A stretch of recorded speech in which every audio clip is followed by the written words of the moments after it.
అలాగే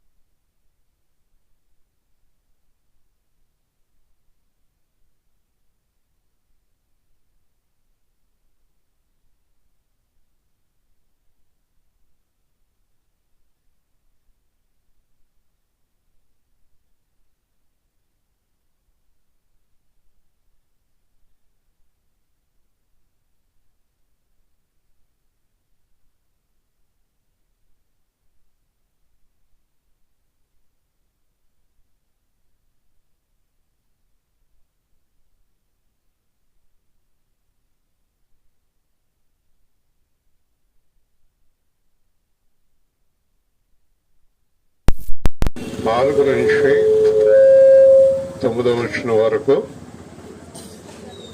1 కొరింథీ 1వ అధ్యాయం 4 నుంచి మీకు అనుగ్రహింపబడిన దేవుని కృపను చూసి మీ విషయమై నా దేవునికి ఎల్లప్పుడూ కృతజ్ఞతాస్తుతులు చెల్లించుచున్నాను. క్రీస్తుని గూర్చిన సాక్ష్యము మీలో స్థిరపరచబడినందున ఆయన యందు మీరు ప్రతి విషయములోనూ అనగా సమస్త ఉపదేశములోను సమస్త జ్ఞానములోను ఐశ్వర్యవంతులైతే గనుక ఏ కృపావరమునందును లోపము లేక మీరు మన ప్రభువైన యేసుక్రీస్తు ప్రత్యక్షత కొరకు ఎదురు చూస్తున్నారు. మన ప్రభువైన యేసుక్రీస్తు దినమందు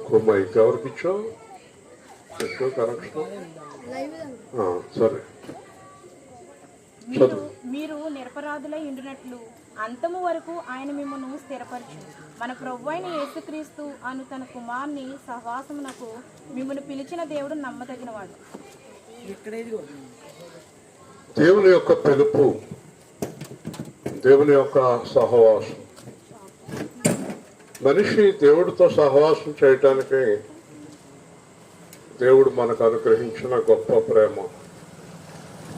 మొట్టమొదట దేవుడు తాను చేసిన మానవుడితో సహవాసం చేయాలనుకున్నాడు.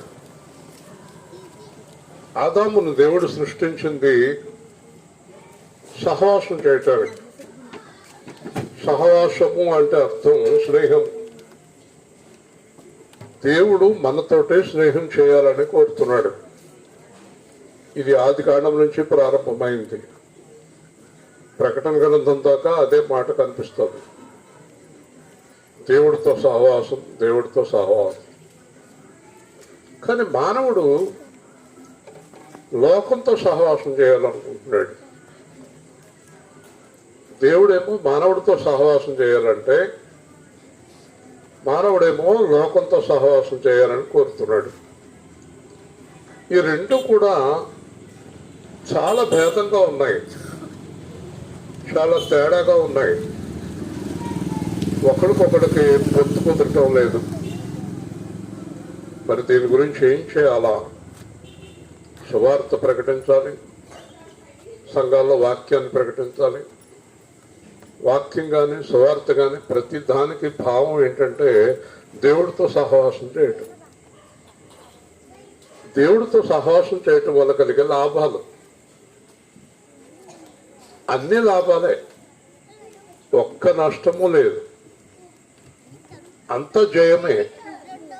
మనం ఎక్కడికి వెళ్ళినా జయమే, ఎక్కడికి వెళ్ళినా ఘనతే. అసలు ఓటమి అనేది తెలియదు మనకి. నేను నా కూడా ఉన్నవారితో ఎప్పుడు ఒకటే చెప్పేవాడిని, దేవుడు నడిపిస్తున్నాడు అంతే. ఇంకన్ని కార్యాలు అలాగే జరిగిపోయాయి, జరిగిపోతాయి చివరి దాకా. గమనించండి, దేవుడితో స్నేహం పోయాక రెండు దారులు అయిపోతాయి. ఎడదారి ఎడది, ఆయన దారి ఆయన. దేవుడితో సహవాసం ఉన్నప్పుడు ఒకే దారి, ఆ ఒకే దారి యేసుక్రీస్తు దారి, నేనే మార్గము. కాబట్టి మనందరం దేవుడితో సహవాసం అనేది చాలా ముఖ్యం. దానికి కావలసిన లక్షణాలు ఏంటి? ఆయన మాట వినడమే, ఆయన మాట ప్రకారం జీవించటమే. ఆయన ఏం చెప్పాడో అది వినడమే, అది చేయటమే. పెళ్లి జరుగుతుంది, ఆ పెళ్లిలో ద్రాక్షసం అయిపోయింది. యేసు ప్రభు తల్లి అందరూ ఆయన వాళ్ళకి అవమానం కలుగుతుంది కదా. ద్రాక్షసం అయిపోయింది అంటే నాకేం పని అన్నాడు. నాకేం పని అన్నా తల్లి కనుక శిష్యులతో ఉంది, ఆయన చెప్పినట్టు చేయండి అంతే. ఆ మాట మర్చిపోకండి. మీరు ఆయన చెప్పినట్టు చేయండి అంతే. ఆ మాట విన్నాడు. నేను కాదన్నా కూడా మా అమ్మ నా దగ్గరికి శిష్యులు పంపిస్తుంది అని వాళ్ళందరూ 12 మంది ఆయన ఎదురుగుండా దండ కట్టి కూర్చున్నారు. ఇంకా చేయకి తప్పదు. అయ్యా మీరు చెప్పినట్టు చేయమన్నారు మీ అమ్మగారు. సరే ఇంకా తప్పుతుందా? మీరు వెళ్ళి ఆ నీళ్లు ముంచాడు కదండి అన్నాడు.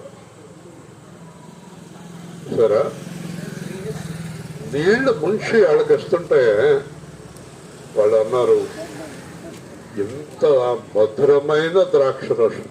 హల్లెలూయా. ఇది కార్యం జరిగే విధానం.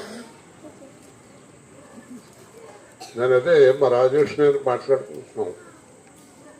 దేవుడి మాట వెనక ఓటమి పాలవుతున్నారు. దేవుడి మీద శ్రద్ధ తక్కువ, లోకం మీద శ్రద్ధ ఎక్కువ. దేవుని మీద విశ్వాసం తక్కువ, డబ్బు మీద విశ్వాసం ఎక్కువ. ఇక్కడ చేసే వ్యాపారాల మీద నమ్మకం ఎక్కువ, ఇక్కడ కుటుంబాల మీద నమ్మకం ఎక్కువ, దేవుడి మీద నమ్మకం తక్కువ. దేవుని యందు విశ్వాసము, దేవునితో సహవాసం ఎంత మంచిది.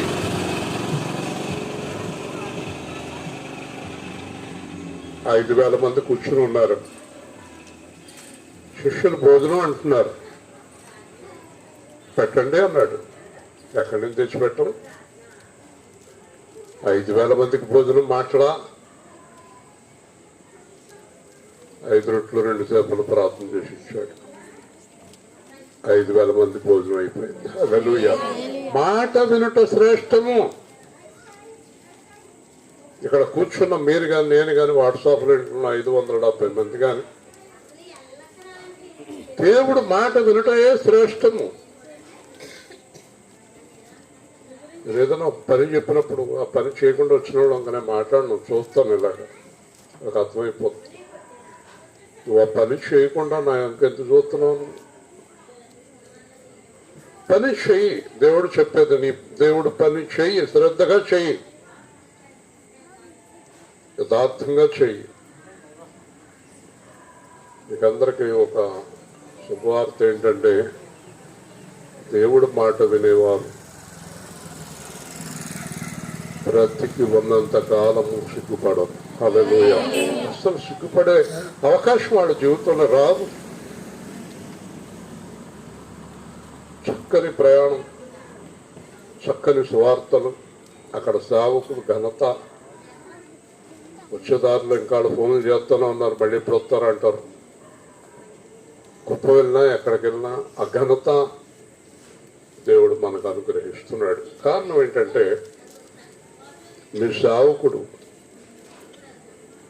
ఎప్పుడు యేసుతోనే ఉంటాడు. హల్లెలూయా. ఎప్పుడు యేసుతోటే సహవాసం. నిరంతరము ప్రార్థన జరుగుతూనే ఉంటుంది, నిరంతరము ధ్యానం జరుగుతూనే ఉంటుంది.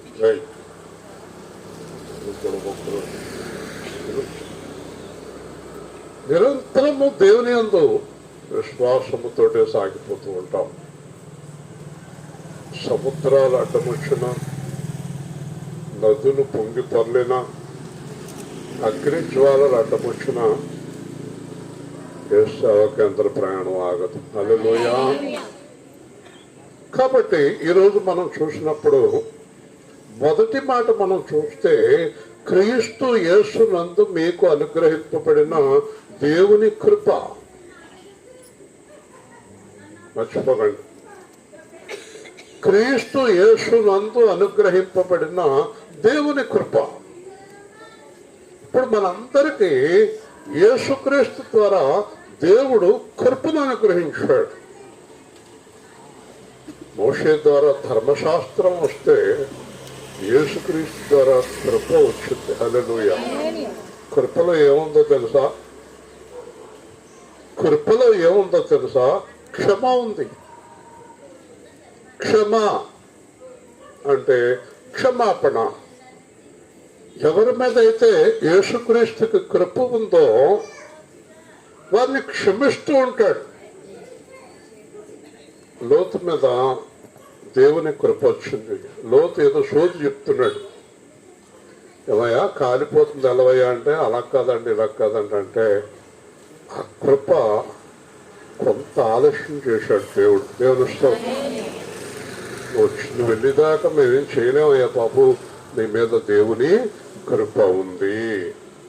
సరా క్రీస్తు యేసునందు అనుగ్రహింపబడిన దేవుని కృప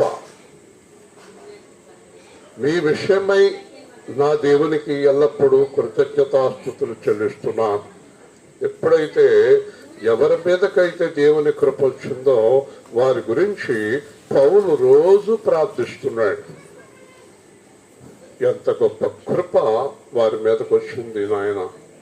ఈ కృప వచ్చిన వారు మనకి ఎలాగ అర్థం అవుతారు? కృప కలిగిన వారు మనకు ఎలాగ అర్థం అవుతారంటే దేవుని కృప ఎవరి మీదకి వచ్చిందో వారు కదలని వారు, స్థిరులు, బలవంతులుగా ఉంటారు దేవుళ్ళు. హల్లెలూయా. కదలని వారు, స్థిరులు, బలవంతులు. దేవుడి కోసం ఏదైనా చేయటానికి సిద్ధంగా ఉంటారు. వెళ్ళిన ప్రాంతంలో ఒక సహోదరి భర్త, కుమారుడు ఎంతమంది ఎన్ని అభ్యంతరాలు ఉన్నా, ఎలాంటి ఇబ్బందులు ఉన్నా ఒక్కరోజు కూడా మమ్మల్ని వదిలిపెట్టలేదు ఆవిడ. హల్లెలూయా. ఆవిడ ఒకటే చెప్తుంది, నా హృదయంలో క్రీస్తు ఉన్నాడు, నన్ను ఎవ్వరూ ఆటంకపరచలేరు. పాస్టర్ గారిని కొట్టిస్తాం, వచ్చినోడు కొట్టిస్తాం, ఏమన్నా కూడా ఆవిడ లక్ష్య చేయట్లేదు.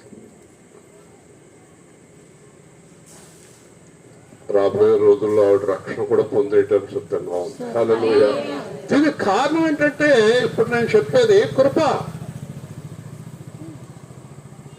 దేవుని కృప.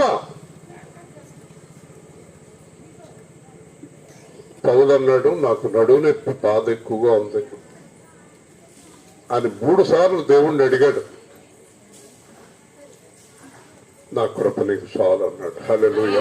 స్వస్థపరుస్తావా అంటే స్వస్థపరుచు అన్నాడు. నేను కూడా కొన్ని ఇబ్బందులు దేవుణ్ణి అడిగినప్పుడు నేను ఉన్నాను కదా ఉన్నాను అన్నాడు. నాకు నీ కృప చాలును ప్రియుడా, నాకు నీ కృప చాలును, నాకు నీ కృప చాలును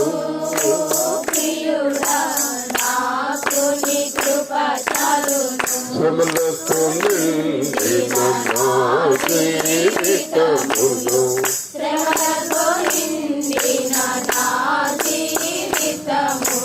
నాకు నీ కృప చాలును,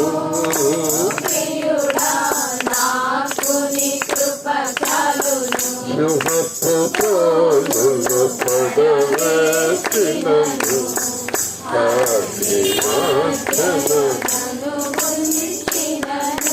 హృదయము కరకుండ కాపాడుము,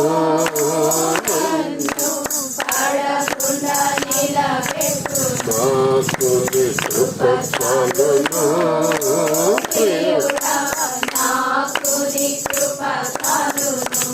ఆశ్రయించుటకు స్థలమే లేదు, ఆదరించడి సంపూర్ణ జీవము కలిగిన నాథ, సంపూర్ణ జీవము కలిగిన నాథ, నీవే నా ఆశ్రయము, నీవే నా ఆశ్రయము. కృప చాలు,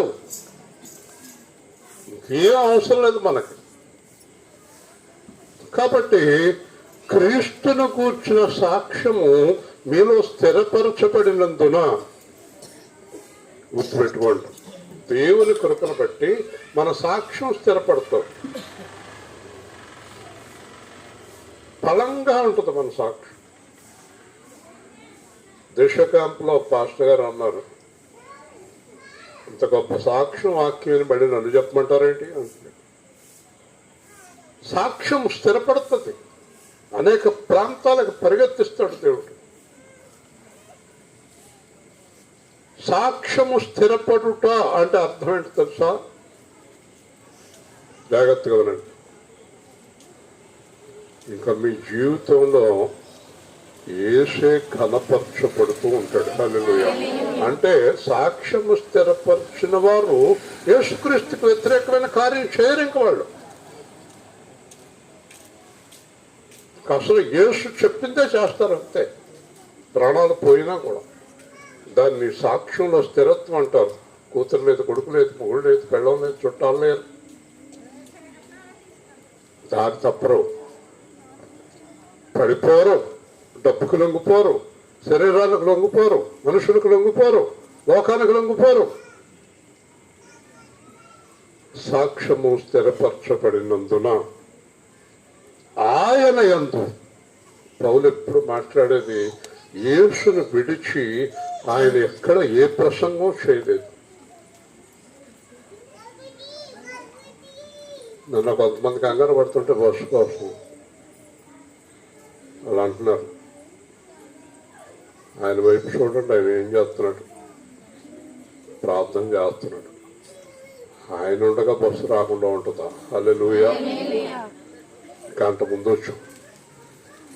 స్థిరత్వం, బలం, సాక్ష్యంలో స్థిరత్వం ప్రతి విషయంలోని. చెప్పండి, ఇది అది అని కాదండి, ఈ విషయం ఆ విషయం అని కాదండి, ప్రతి విషయం, చిన్నది పెద్దది ఏదైనా సరే.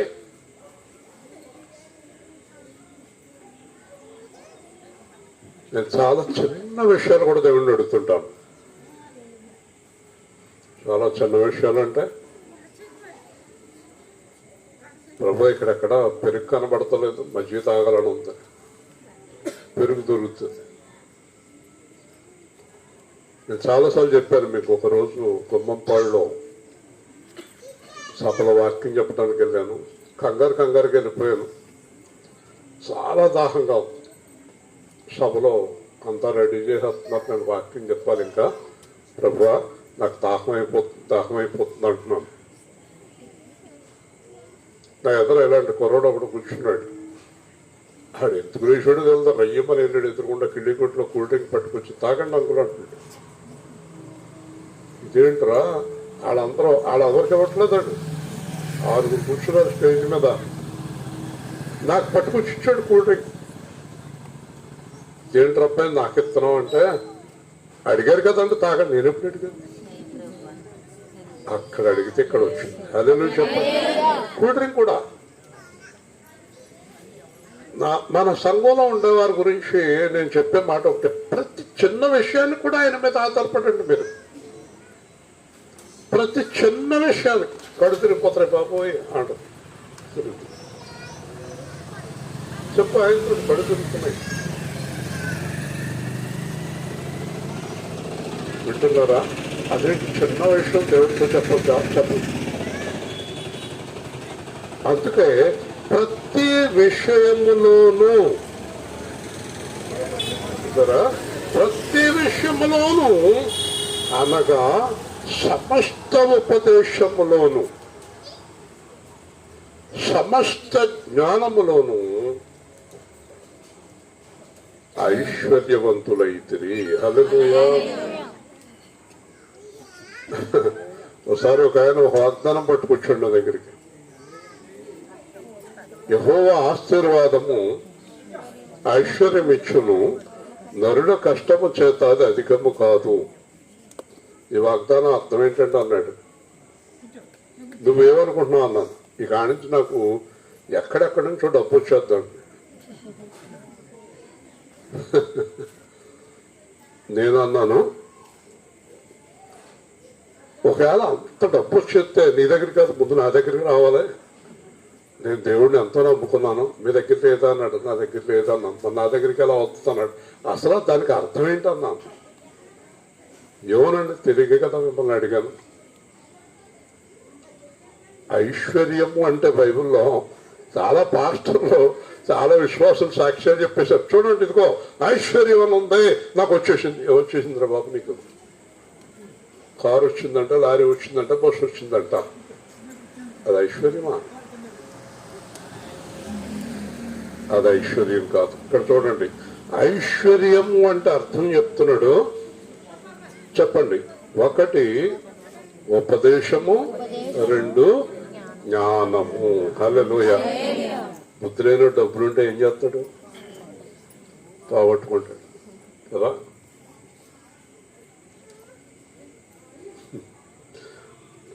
బుద్ధి లేనాడు పెడవం కాదు, దారం పెళ్లి వాళ్ళు చూస్తాడు. ఇది కూడా అలాగే చూస్తుంది.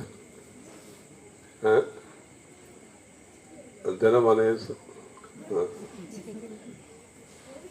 ఆలోచించండి. జ్ఞానము లేని వాడికి ఐశ్వర్యం ఉంటే ప్రయోజనం ఏంటి? జ్ఞానం లేని వాడికి అధికారం ఉంటే ప్రయోజనం ఏంటి? ఉపదేశం లేని వాడికి ఏముంటే ప్రయోజనం ఏంటి? పౌలు అంటున్నాడు, ఉపదేశములోను జ్ఞానములోను మీరు చాలా పెద్ద స్థాయికి వెళ్ళిపోయారు. హల్లెలూయా. ఇప్పుడు నా దగ్గర 100 కోట్లు ఉండి దొంగపత్రం వెళ్ళి 2 చెప్తానంటే ఎవడొస్తాడు? అక్కడ ఏమీ లేకుండా వెళ్ళి నేను చెప్తుంటే కొన్ని 100 మంది వచ్చి అక్కడ కూర్చున్నారు. అదే ఐశ్వర్యము, అదే జ్ఞానము, అది ఉపదేశము. రాజేష్ అడిగా ఇంతకు మధ్యాహ్నం, దేని వల్ల హృదయంలో యేసు ప్రభుని గట్టిగా పట్టుకుంటారా అన్నాను. నేను కూర్చున్నప్పుడు ఏం మాట్లాడుకుంటాం. దేని వలన యేసు ప్రభుని హృదయంలో గట్టిగా పట్టుకుంటారు అని అన్నాడు. వాక్యం వలన పట్టుకుంటారు. హల్లెలూయా. వాక్యం హృదయంలోకి వెళ్తే పట్టేసుకుంటుంది. చనిపోవడానికన్నా సిద్ధపడిపోతారు. కాబట్టి కొరింథీయులకు రాసిన పత్రికలు పౌలు అంటాడు, మీ అంత ధన్యులు లేరు. 1 మీకు కృప దొరికింది, 2 మీకు సహవాసం దొరికింది, 3 మీకు జ్ఞానం దొరికింది, ఉపదేశం దొరికింది, ఐశ్వర్యం దొరికింది. అది యేసు సేవా కేంద్రానికి దొరికింది. హల్లెలూయా. చూసారా? ఆహారం అనే పాస్ట్ అంటాడు, ఇక మిమ్మల్ని వదలండి, అప్పుడప్పుడు తీసుకెళ్ళిపోతాను మిమ్మల్ని. అజ్ఞానము చెప్పిన మాట అతను బాగా పట్టుకున్నది ఏంటంటే, వెర్రివాడిని అన్న మాట పట్టుకుంది. అందరూ వేరేవాడు వేరేవాడు వేరేవాడు వేరేవాడు వేరేవాడు, డబ్బులు పోగొట్టుకున్నాడు, ఆస్తులు పోగొట్టుకున్నాడు, ఉద్యోగం పోగొట్టుకున్నాడు, అన్ని పోగొట్టుకున్నాడు, ఎర్రోడు ఎర్రోడు ఎర్రోడు ఎర్రోడు ఎర్రోడు అంటే దేవుడు వేరేవాడిని ఎన్నుకున్నాడు. హల్లెలూయా. కాబట్టి సమస్త జ్ఞానములో ఉపదేశములో ఐశ్వర్యవంతులైరి కనుక ఏ కృపావరమునందును, జాగ్రత్తగా వినండి, కృపావరము చెప్పండి. కృప ద్వారా వచ్చే వరం కదా. ఈ కృపావరములు అనేక విధాలుగా ఉన్నాయి. ఒకరికి జ్ఞానము, ఒకరికి వాక్యము, ఒకరికి స్వస్థత, ఒకరికి బోధించే వరం, ఒకరికి వివేచన వరం, క్షమించు చాలా వరాలు ఉన్నాయి. కృపావరాలు. ఒకడికి ఇలాగ సువార్త ఏర్పాటు చేసే వరం, ఒకడికి ఇలా మైక్ సెట్ చేసే వరము, ఒకడికి వాయించే వరము, ఇవన్నీ వరాలే. ఒకడికి వంట చేసే వరం. మొన్న పక్కన దేశ క్యాంపులో మేము వాక్యం పొందుతుంటే మా పక్కనే పొయ్యి పెట్టి వాక్యం వెంటనే ఇలాగెలా తిప్పాడు. ఏం చేస్తాడు అనుకుంటే అద్భుతంగా చేసేసాడు వంట. దేవుని స్తోత్రం. అది వంట ఎప్పుడు చేయడం తెలదాం. మనోడు 10 మంది గుండ్రంగా ఆ పక్క ఈ పక్క తిరిగేస్తారు. చాలా బాగా చేసేసాడు, రుచికరంగా. ఇప్పుడు చేసాడురా బాబు. అది వరం, అది ఆయనకి ఇచ్చిన వరం. ఓ పక్కన వాక్యం అంటున్నాడు, తిప్పుతున్నాడు, చేసేసాడు. వాక్యం అయినప్పుడు వంట అయిపోయింది. మనం వంట చేస్తే వాక్యమను, వాక్యం వింటే వంట చేయండి. వాక్యం వింటున్నారా, వంట చేస్తున్నారు. నేను అడుగుతానండి, వెనకాల వంట చేస్తుంటా వాక్యం అన్నారా? ఎక్కడైనా పడుతుందండి మాకు. ఇంకేమైనా పడితే గరిటి తిప్పితే సరిపోతుంది. సరే, ఎంత టాలెంటో. పక్కన వంట చేస్తారో, పక్కన వాక్యం కదండి. ఓ రోజు తణుకులో పొద్దున్నే ఏదో హాస్పిటల్లో ఉన్నప్పుడు టిఫిన్కి వెళ్ళాను. ఆ బండి ఒకటి ఉంది, హాస్పిటల్ కాడ బండి ఉంది. మనిషా లేకపోతే యంత్రం అనుకున్నాను. ఇడ్లీ వేస్తున్నాడు, అట్లు వేస్తున్నాడు, చట్నీ కట్టేస్తున్నాడు, పొట్లను కట్టేస్తున్నాడు, టీ పెట్టేస్తున్నాడు, కడిగేస్తున్నాడు, పెట్టేస్తున్నాడు, చేసేస్తున్నాడు. ఎవరి పొట్లం వాళ్ళకి అందించేస్తున్నాడు, పొట్లం కట్టేస్తున్నాడు, సంచిలో పెట్టేస్తున్నాడు, టీ కాసేస్తున్నాడు, టీ తిప్పేస్తున్నాడు, ఇంకో 10 మీద ఇడ్లీ వేసేస్తున్నాడు, 10 మీద అట్లు వేసేస్తున్నాడు. ఏంటంటే బాబు నువ్వు యంత్రం అన్నాను. అతను అన్నాడు, దేవుని కృప అన్నాడు. హల్లెలూయా. కొంతమంది చుట్టూ 10 మంది ఉంటారు, ఒక పెసరట్టు సన్నాలు దాకా తన రెడీ అవున్నాడు. ఇటు చచ్చిపోతాడు పెసరట్టు కూర్చుని. జ్ఞానం, ప్రతి విషయంలోనే జ్ఞానం. సరా, సులువు, యాక్టివ్నెస్, ఉత్సాహం. చాలా మంది ఓ పని చేస్తూ ఇంకో పని చేయరు. చివరికి ఆ పని అవదు, ఈ పని అవదు. కొంతమంది అన్ని పనులు ఒకసారి చేసేస్తారు. హల్లెలూయా. ఒక్కొక్కడు ఒకే పని చేస్తారు, ఆ పని కూడా ఎప్పుడు పూర్తి అవుతారు. మహానుభావులు, మహా జ్ఞానవంతులు. వీళ్ళు ఏం చేయాలో అర్థం అవుతుంది మనకి కదా.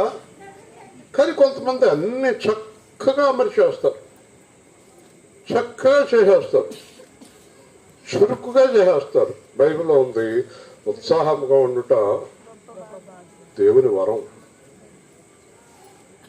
కాబట్టి ఆ కొరంది పత్రికలోనే పౌలు అంటాడు, ఒక్కొక్కడికి ఒక్కొక్క వరం ఇచ్చాడు, కానీ మీ కొరందీయులకు అన్ని వరాలు ఇచ్చేసాడు అన్నాడు. గట్టిగా దేవుని స్తోత్రం చెప్పండి. ఈ కొరందీయులకంట అన్ని వరాలు తీసేసారేంటది. అక్కడ తీసేసి అక్కడ కూర్చున్నావు నువ్వు పేట మీద. అక్కడ ఉందా, అక్కడ నీకే పెట్టుకున్నావు. దోవలు కుడితే నీకే కొడతాయనా?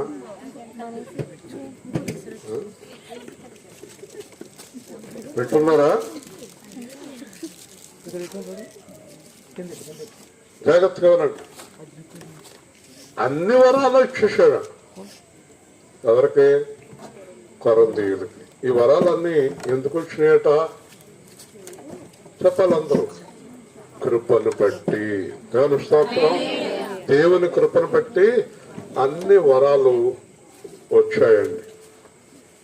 చూడండి ఇక్కడ జాగ్రత్తగా. లోపము లేని వారై. ఇక మీకు ఏ లోపము లేదు. మీరు సంపూర్ణులై ఉన్నారు ప్రభువునందు. మీకు సంపూర్ణమైన ఆశీర్వాదం ప్రభువునందు దొరికింది. వింటున్నారా? ఎడకట విన్నారండి? లోపము లేని వారై. హల్లెలూయా. అంటే ఇంకా వాళ్ళ దగ్గర లోపము ఏ విషయంలోనే లేదట. అన్ని వరాలు వారికి అనుగ్రహింపబడి అంట. ఫైనల్ గా అన్ని వరాలు అనుగ్రహింపబడిన తర్వాత ఇంకేం కావాలి మనకి? పరలోకం. హల్లెలూయా. యేసు క్రీస్తు యొక్క ప్రత్యక్షత. మీరు యేసు క్రీస్తు యొక్క ప్రత్యక్షత కొరకు ఎదురు చూస్తున్నారు. మీరు యేసు క్రీస్తు యొక్క ప్రత్యక్షత కొరకు ఎదురు చూస్తున్నారు.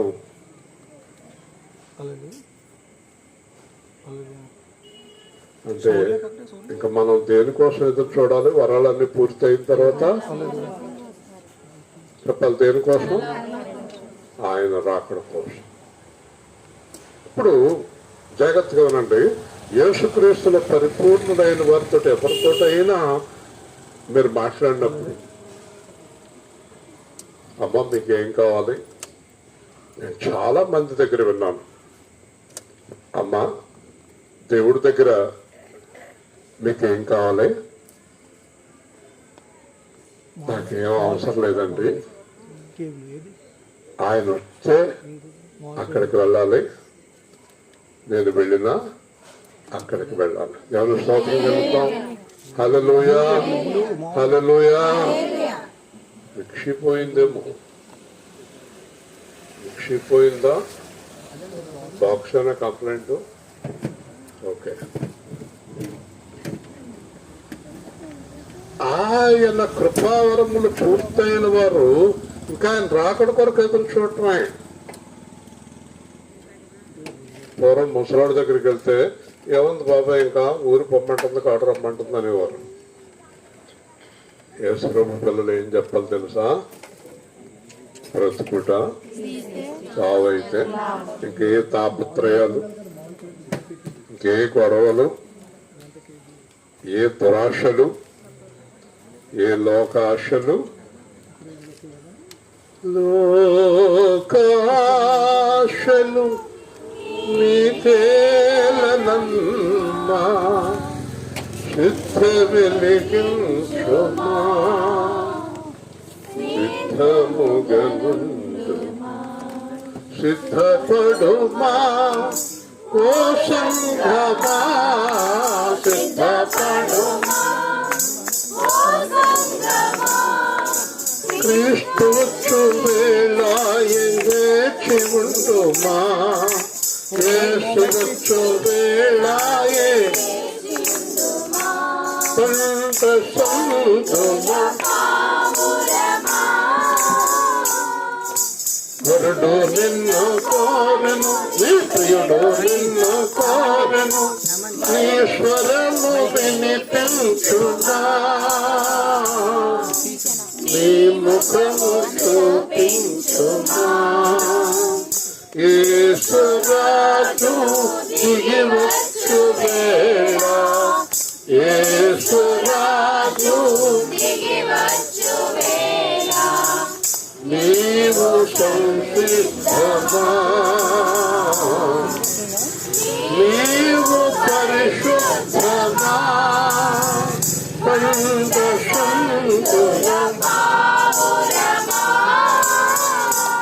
ద్రాక్ష చెట్టు కూతపట్టి వాసనలిచ్చుచున్నది, చలికాలమే గడిచెనమ్మా,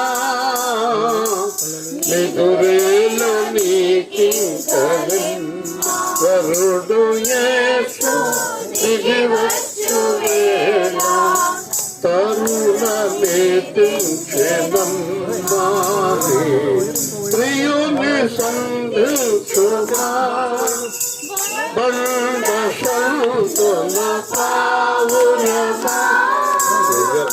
పాడుతున్నావా? పక్క పక్కన వస్తున్నావా? ఏదో ఆలోచిస్తూ పాడుతున్నావా? ఏం ఆలోచిస్తున్నావు? బైక్ షర్ట్ గురించా? ఆ బాధాలు పడతాను నీకు, మీ అబ్బాయి గురించి. మనసు, హృదయం, ఆత్మ దగ్గర పెట్టుకోండి. సాగరాలు పొంగిన, లింగినేల కూలిన, భయమేల ప్రియ సంగమా, దిగులేల పొంద క్రీస్తే నీ అంగనుంద, గీతములు పాడుమా, ప్రియుని వీక్షించుమా,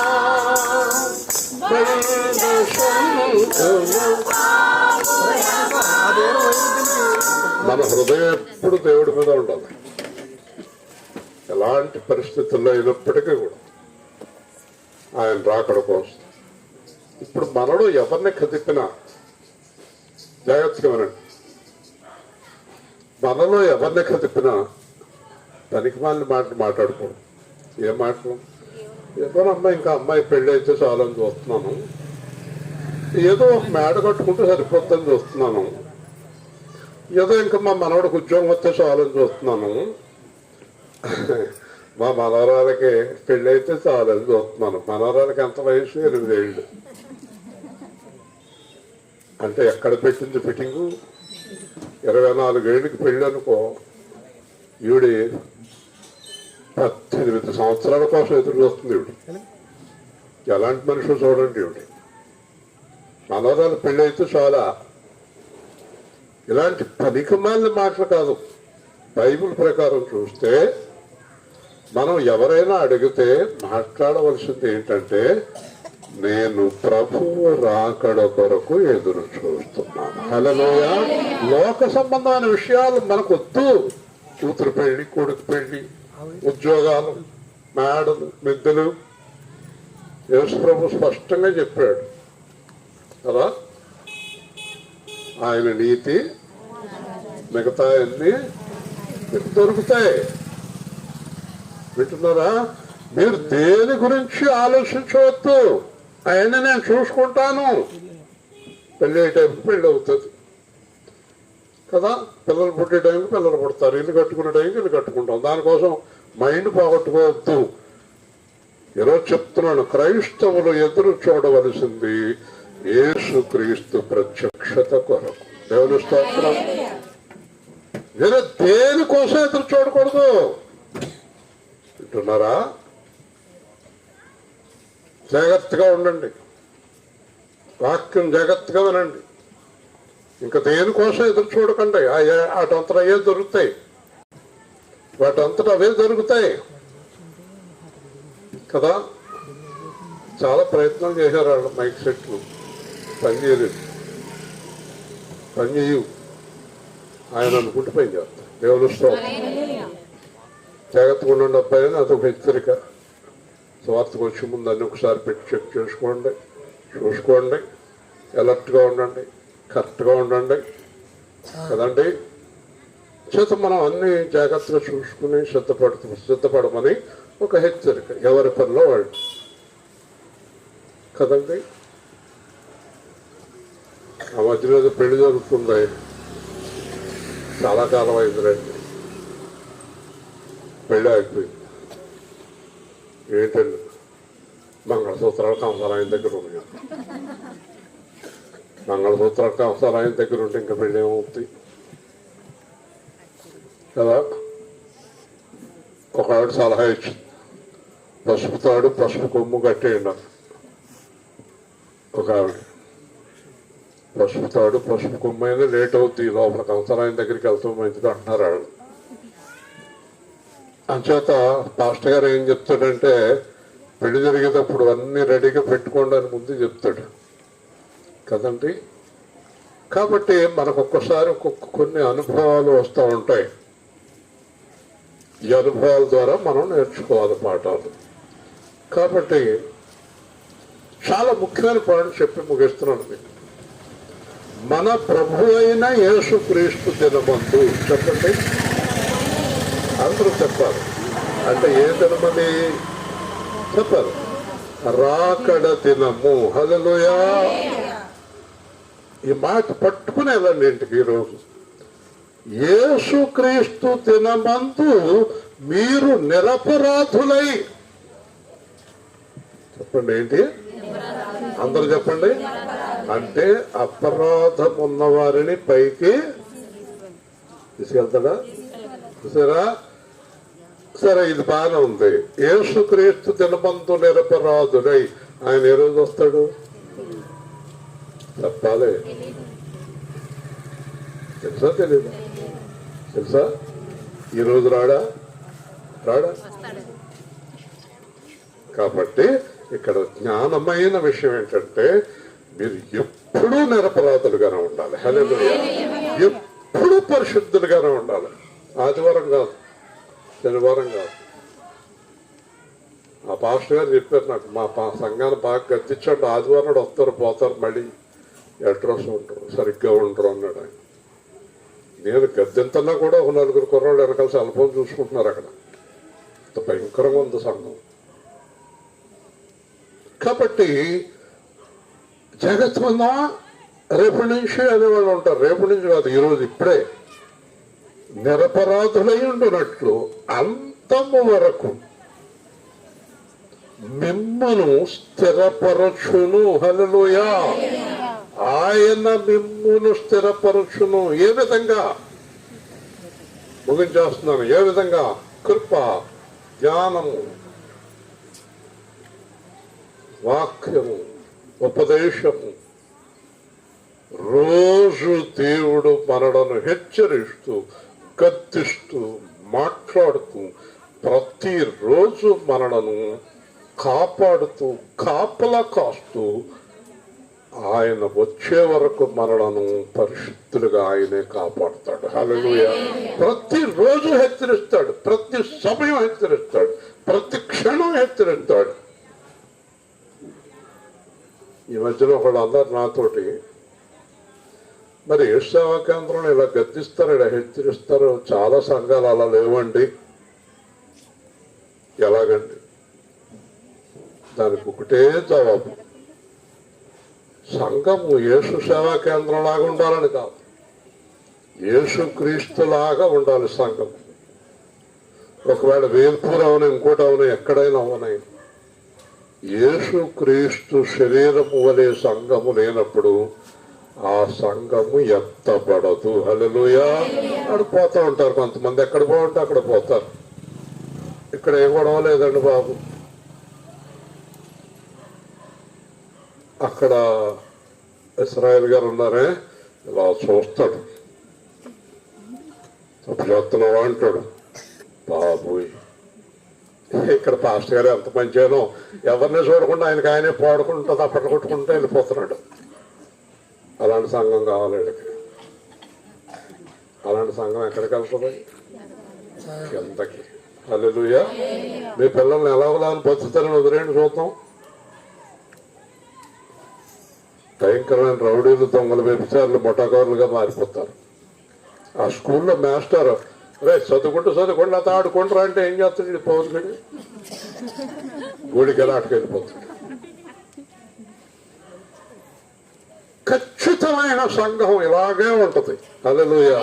ప్రతి దినము, ప్రతి సమయము హెచ్చరిస్తూ జాగ్రత్తగా. ఈ అమ్మాయి కూడా నాకు ఎంచుతున్నది ఏంటో ఆలోచిస్తుంది. అలాగా ఊరుకొని అలాగా తెగనే ఎదరు కూర్చుంది. అలా కుదరదు. ఖచ్చితంగా ఉండవలసిందే, బలముగా ఉండవలసిందే, పరిశుద్ధంగా ఉండవలసిందే. చివరి మాట, మన ప్రభువైన యేసుక్రీస్తును తన కుమారుని సహవాసమునకు మిమ్మల్ని పిలిచిన దేవుడు నమ్మదగిన వాడు. హల్లెలూయా. దేవుడు మనం ఎవరితో స్నేహం చేయాలని కోరుకుంటున్నాడు చెప్పాలి? యేసుతో. హల్లెలూయా. ఎవరితో? దేవుడు ఏం కోరుకుంటున్నాడు చూడండి. చాలా మంది తల్లిదండ్రులు పిల్లలతో ఏం చెప్తారు? స్నేహం జాగ్రత్తమ్మా, ఆ బాగా చదువుకునే పిల్లడితో స్నేహం చేయమ్మా, ఆ తల్లిదండ్రులు మాటిన వాడితో స్నేహం చేయమ్మా, ఆ మంచి పిల్లలతో స్నేహం చేయమ్మా, ఆ రౌడీ పిల్లలతో స్నేహం చేయొద్దు, ఆ జుట్టు కత్తిరించుకుని ఇలాగే వస్తారు, ఆడతో తిరగొద్దు, తాగుపోతాడుతో తిరిగిపోతాడుతో స్నేహం, ఆ రౌడీలతో స్నేహం చేయొద్దు. మరి దేవుడేం కోరుకుంటున్నాడు? నా పిల్లలందరూ యేసుతో స్నేహం చేయాలి. హల్లెలూయా. ఎవరితోటమ్మా చెప్పండి? యేసుతో స్నేహం అంటే, యేసుతో స్నేహం అంటే అర్థం, యేసయ్య మనకు కనిపిస్తాడా? కనిపించడు కదా. యేసు ప్రభు మనకు ఎవ్వరికీ కనిపించడు. కనిపించని ఆయనతో స్నేహం ఎలా చేయాలి? దానికి యేసు ప్రభు ఒక స్పష్టమైన మాట చెప్పాడు. ఆయన అనగా నేను పంపబోవు పరిశుద్ధాత్మ, మర్చిపోకండి, మీతో ఉండును, మీలో ఉండును. హల్లెలూయా. మీరు యేసు ప్రభుతో స్నేహం చేయాలని మనస్ఫూర్తిగా కోరుకున్న వెంటనే పరిశుద్ధాత్మను పంపుతాడు మీ దగ్గరికి. పరిశుద్ధాత్మ ఏం చేస్తాడు? మీ లోపల ఉండి మీతో ఉండి అలా చూడొద్దు, అలా వెళ్ళొద్దు, ఇలా మాట్లాడద్దు, ఆ తప్పు చేయొద్దు, ఈ పాపం చేయొద్దు, ఈ మోసం చేయొద్దు, వాళ్ళని ఏమనొద్దు, వాళ్ళని విమర్శించొద్దు, నేను ద్వేషించొద్దు, నేను కొట్టొద్దు, నేను తిట్టొద్దు, ఇలా వెళ్ళొద్దు, ఇలా వెళ్ళు, ఇలా వెళ్ళొద్దు, ఇలా వెళ్ళు, అలా వెళ్ళొద్దు, ఇలా వెళ్ళు అని రాత్రి పగలు నీతోటి ఉండి నిన్ను చివరి దాకా నడిపిస్తాడు. అదే యేసయ్యతో స్నేహం. హల్లెలూయా. నేను వెళ్ళే మార్గము నా యేసుకే తెలియును. నేను వెళ్ళే మార్గము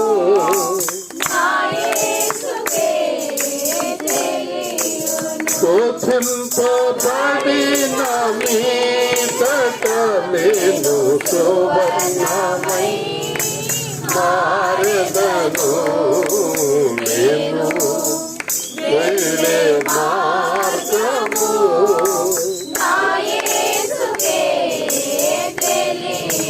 కదలేని కడలి తీరము ఎడమాయే కడకు నా బ్రతుకునా గురిలేని తరుణాన వేరువనా నా ఎదుటే నిలిచావా నా ప్రభు.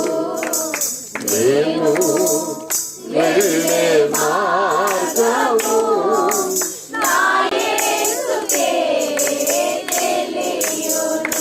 ఎంత స్నేహం ఎలా ఉంటుందట.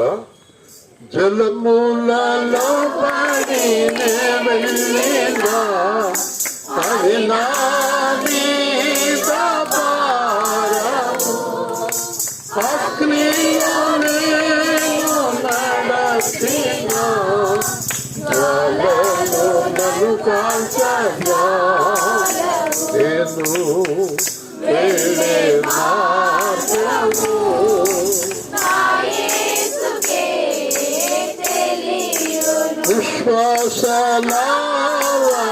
విశ్వాసలాగుతూ పయనించే సమయాన తాను సుడిగాలి రేపగా నా ఎదుటే నిలిచావా నా ప్రభు. నేను వెళ్ళే మార్గము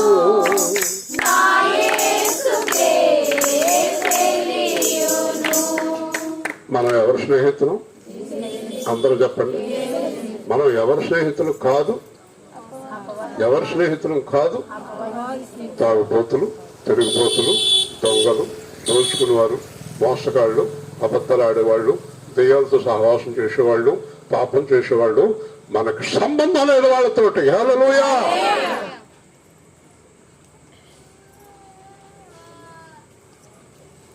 ఓ రోజు ఒక అమ్మాయికి పెళ్లి సంబంధం వచ్చింది. వస్తే ఆ అమ్మాయి గురించి తెలుసుకోవాలని కోరుకున్నారు. ఒక పెద్ద ఆయన అన్నాడంట, ఆ అమ్మాయి గురించి మీరు తెలుసుకోవాలా? అవును, మా ఇంటి కోడలుగా రావాలంటే మరి ఆ అమ్మాయి గురించి తెలుసుకోవాలి. మా అబ్బాయి చాలా మంచి వ్యక్తి. అయితే ఆ అమ్మాయి గురించి మీరు తెలుసుకోవాలంటే ఆ అమ్మాయి స్నేహితుల ద్వారా తెలుసుకోవచ్చు అన్నాడు. హల్లెలూయా. ఆ అబ్బాయి ఎవరితో స్నేహం చేస్తుంది వాళ్ళ ద్వారా తెలిసిపోతుంది. ఆ అమ్మాయి బ్రతుకంతా బయటకు వచ్చాడు. అర్థమైందా? మన నీ స్నేహితులు బట్టి నీ జీవితం ఉంటుంది, నా స్నేహితులు బట్టి నా జీవితం ఉంటుంది, మనం స్నేహం చేసేవాళ్ళని బట్టి మన జీవితం ఉంటుంది కదా. ఒకవాడు బాగా డబ్బు సంపాదించేవాడితో స్నేహం చేసి నేను కూడా సంపాదించేద్దాం అనుకున్నాను. స్నేహాలు అలా ఉంటాయి. ఇప్పుడు మనందరం ముగించమని చెప్తున్నాను. ఎవరితో స్నేహం చేయాలి? యేసుతో. చెప్పాలి, యేసుతో స్నేహము చేయాలి. ఇంకెవరితో చేయాలి? ఇంకెవరితో చేయాలి చెప్పండి. యేసుతో స్నేహం చేసే వారితో మాత్రమే స్నేహం చేయాలి. హల్లెలూయా. చెప్పండి, మొదటి మాట ఏంటి? యేసుతో. రెండు, ఇది పౌలు గారు అన్నారు, యేసుని గురిపెట్టి నడిచే వారితో నడవండి అన్నాడు. హల్లెలూయా. మీరు ఒక మంచి సంఘంలో, యేసుతో సహవాస సంఘంలో ఉన్నారు. మీరందరూ నా పిల్లలు చెప్పే వాక్యాలు కూడా వింటున్నారు. మీరు రాజేష్, ఇటు ప్రశాంతి అందరూ వాక్యాలు చెప్తున్నారు. ఇప్పుడు వాళ్ళకి నేను బోధించింది ఎప్పుడు ఒకటే, యేసుతో స్నేహం చేయండి. హల్లెలూయా. ఆయనే నడిపించుకుంటాడు ఎవరినైనా. మీరు కూడా అలాగే సహవాసం చేయండి. మీ పిల్లల సహవాసం కూడా చెక్ చేయండి. మీ పిల్లలు ఎవరితో స్నేహం చేస్తున్నారో, ఈ కాలేజీలకి స్కూల్స్కి వెళ్ళే వాళ్ళు ఇక్కడ స్నేహాలు కూడా చూడాలి. పనికిమానవాళ్ళతో ఉన్నారో మంచోళ్ళతో ఉన్నారో వాళ్ళ బుద్ధులే వాళ్ళకి అనుకోకుండా అలవాటు అయిపోతాయి. అర్థమైందా? మనం ముగించుకుందాం. యేసుతో స్నేహం చేద్దాం. యేసుతో స్నేహం చేసేవారితోటే స్నేహం చేద్దాం. ప్రేమ గల తండ్రి, ఈరోజు మీరు ప్రకటించిన సువార్తను బట్టి స్తోత్రాలు. సౌండ్ సిస్టమ్ ఇబ్బంది ఉన్నప్పటికీ మీరు మైకు వాడుకుని నడిపించారు. మరి రేపటి దినాన్ని అన్ని సరిచేసుకుని ఎలాంటి ఆటంకం లేకుండా ఈ సువార్తను నెరవేర్చమని, ఈరోజు ఏర్పాటు చేసిన వారిని దీవించమని, కష్టపడుతున్న పిల్లలందరినీ దీవించమని, క్షేమంగా నడిపించమని యేసుక్రీస్తు నామములో ప్రార్థిస్తున్నాము తండ్రి. గుర్తుపెట్టుకోండి, క్రిస్మస్ సువార్తలు కూడా అన్ని 7:30కే, మీరు 7 గంటలకే వచ్చేయాలి.